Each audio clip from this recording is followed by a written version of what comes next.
ഇന്ന് ഡിസംബർ 8 ഇന്ന് വായിക്കാൻ പോകുന്നത് സങ്കീർത്തനങ്ങൾ 127. എല്ലാം ദൈവത്തിൻ്റെ ദാനം.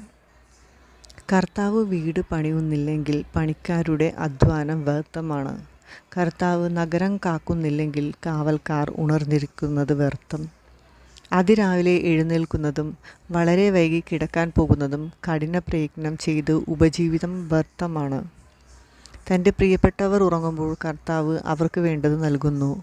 കർത്താവിൻ്റെ ദാനമാണ് മക്കൾ, ഉദരഫലം ഒരു സമ്മാനവും.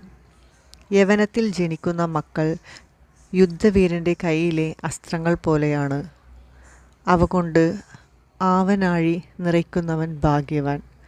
നഗര കവാടത്തിൽക്കൽ വെച്ച് ശത്രുക്കളെ നേരിടുമ്പോൾ അവന് ലജ്ജിക്കേണ്ടി വരികയില്ല. ദൈവവചനമാണ് നാം കേട്ടത്. നമുക്ക് ദൈവത്തെ സ്തുതിക്കാം.